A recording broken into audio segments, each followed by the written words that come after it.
রাজধানীর পূর্বাঞ্চলে রাজুকের প্লট বরাদ্দে দুর্নীতির অভিযোগে সাবেক প্রধানমন্ত্রী শেখ হাসিনা, তার বোন শেখ রেহেনা এবং শেখ রেহেনার মেয়ে ব্রিটিশ এমপি টিউলিপ সিদ্দিকী সহ ১৭ জনের বিরুদ্ধে দুদকের করা আরও একটি মামলার রায় আজ। এ মামলার রায় ঘোষণা করবেন ঢাকার বিশেষ জজ আদালত ৪-এর বিচারক মোহাম্মদ রবিউল আলম। সকাল ৯:৩০টার দিকে এই মামলার একমাত্র আসামি খুরশিদ আলমকে কেরানীগঞ্জ কারাগার থেকে আদালতে আনা হয়েছে। দুদক এ মামলাটি করেছিল গত ১৩ জানুয়ারি। মামলায় শেখ হাসিনা, শেখ রেহেনা, টিউলিপ সিদ্দিকী সহ ১৭ জনকে আসামি করা হয়। এর আগে প্লট দুর্নীতির ৩ মামলায় ২৭ নভেম্বর শেখ হাসিনার ৭ বছর করে ২১ বছরের কারাদণ্ড দেন আদালত। এছাড়াও এক মামলায় তার ছেলে সজীব ওয়াজেদ জয় ও মেয়ে সাইমা ওয়াজেদ পুতুলের ৫ বছরের কারাদণ্ড দেওয়া হয়েছে।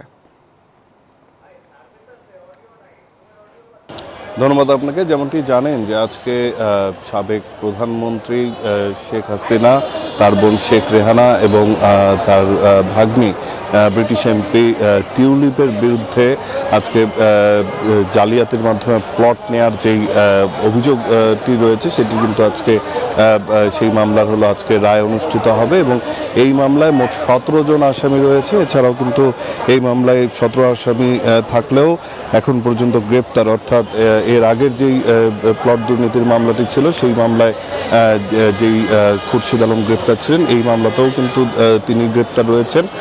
তাকে এর মধ্যে আদালতে হাজির করা হয়েছে, গারদখানায় তিনি অবস্থান করছেন। আর বেলা ১১টার দিকে এই মামলার রায় অনুষ্ঠিত হওয়ার কথা রয়েছে।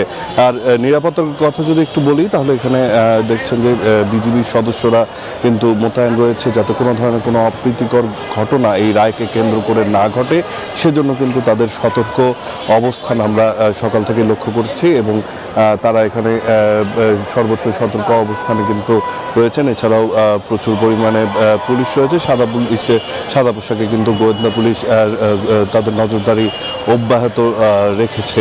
তো সার্বিকভাবে যদি নিরাপত্তার ইস্যুটি বলি, নিরাপত্তা হলো ব্যাপক জোরদার করা হয়েছে এবং নিরাপত্তা ইস্যুতে কোনো ধরনের কোনো ঘাটতি নেই বলে আমাদেরকে প্রশাসনের পক্ষ থেকে জানানো হয়েছে। পাশাপাশি এই কোনো ধরনের নাশকতার হুমকিও নেই বলেও কিন্তু জানানো হয়েছে।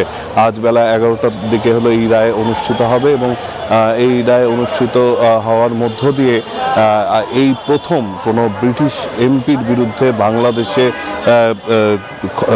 ক্ষমতার অপব্যবহার করে মামলার আসামি হিসেবে মামলার রায় দেয়া হবে এবং হয়তোবা সেক্ষেত্রে সাজাও হতে পারে। তো এখন পর্যন্ত দুদকের আইনজীবী যারা রয়েছেন তারা এই মামলায় সর্বোচ্চ সাজার আবেদন করেছেন। সেই ক্ষেত্রে আসলে আদালত কি রায় দেয় সেটি এখন দেখার অপেক্ষা। তো এই ছিল এখন পর্যন্ত আমার কাছে এখানকার সবশেষ তথ্য।